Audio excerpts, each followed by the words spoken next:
Hello and welcome back to another Fear the Walking Dead review, and as it's now a Monday, it means another episode is out. So today we'll be reviewing Fear the Walking Dead Season 7 Episode 4, Breathe With Me.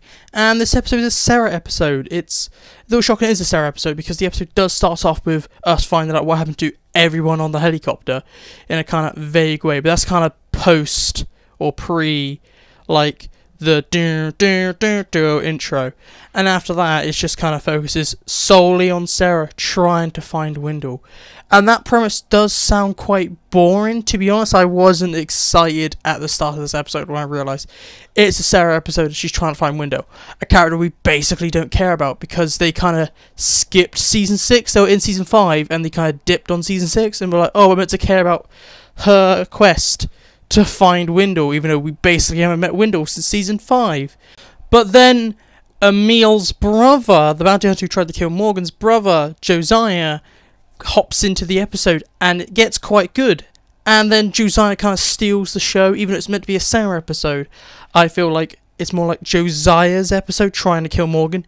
The premise is he's helping her find her brother while Sarah sets up a trap so Josiah can kill Morgan. And this kind of revenge quest that Josiah is on, I feel is more interesting than the search quest that Sarah's doing. I really didn't care about if she found Wendell or not. All I cared is about, oh, we're going to get Morgan versus Josiah battle at the end of this episode, which we were told and teased. And I thought that was the more interesting part of the story. And that, I don't know if that's the point of the episode or it's just bad writing that the side character outshined the star of the episode. It is kind of like back in season 6 of episode 12, how West was outshone by Alicia in his own episode. It was kind of similar here. Even though, like, Sarah's story was important, I did kind of care. I cared more about Josiah, kind of a brand new character in this episode, and I really like Josiah. The acting with Josiah is quite cool, and he gives off this like cool bounty hunter vibe, and he's not meant to be a bounty hunter like his brother, he's just meant to be kind of looking for his brother, but he's just kind of so cool, and I quite like how they're doing this, oh, there's a twin all along story.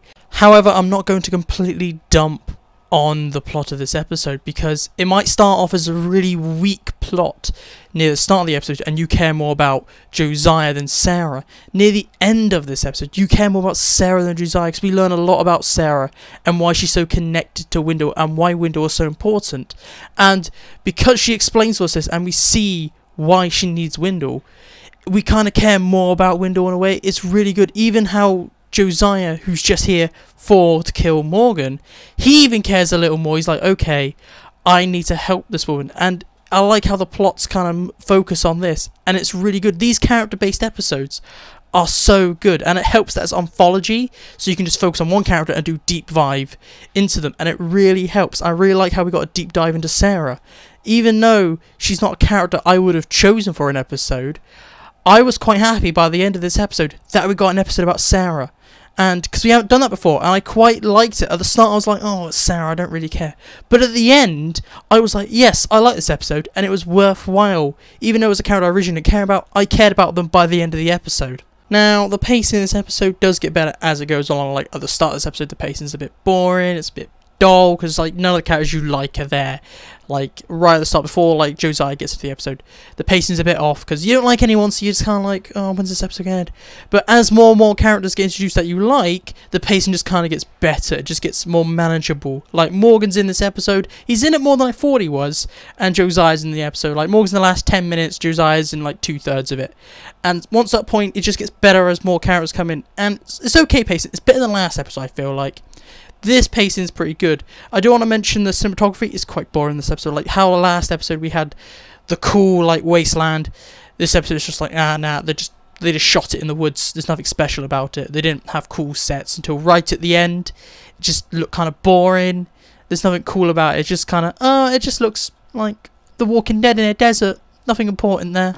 I do have some issues with this, and that is how Morgan is able to get out of the nuclear fallout and get out the ground zero so easily, when in previous episodes, episode 2, he struggled with Grace and Momo and Rufus to get out driving. Like, they drove for 3 hours and they couldn't get out. But Morgan, on foot, he done it twice in this episode was able to go from the Philadelphia to where Sarah is, where there's no fallout, very easily.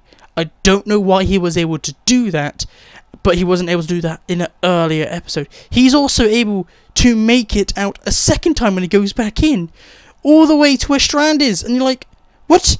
How are you able to get out twice in this episode, but 2 episodes previously he was unable to leave the radiation zone? It's a bit stupid, and you're like, okay, how's he able to now teleport out?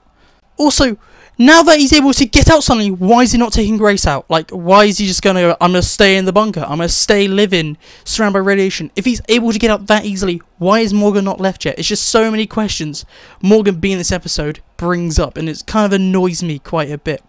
I do also want to talk about the ending of this episode, and it's quite good because how the 2 previous episodes had that very cliche happy ending where the characters have this sort of like mission in the episode, then they give up their mission and then they still somehow get their cake and eat it. For example, John Dorie Sr., he's like, okay, I need to find this girl, goes back for June, gives up, and she still finds the girl.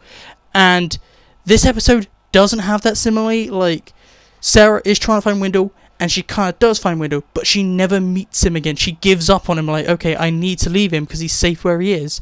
And I quite liked the sad, emotional ending we got instead of the happy, oh, everything's fine, she got a cake and eat it. She didn't get a cake. Okay, she found he's alive, but she didn't get to meet him again. She never got to saw him.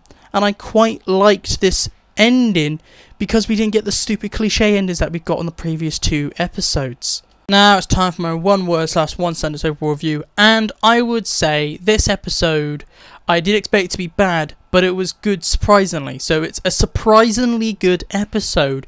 You don't expect it to be as good as it is. It's not the best episode so far. I would say it's only slightly better than the John Dorie episode, but it's not as good as episode 1 and 2. It's just kind of middle ground. It's a surprisingly good episode. I do recommend watching this episode because it does bring up a lot of issues, like I've mentioned, with how Morgan's able to get in and out of the radiation zone, even though he couldn't do earlier. But other than that, it's emotional, it's very entertaining, it's paced well, it's just a good time. But what do you think of this episode? Please tell me down below.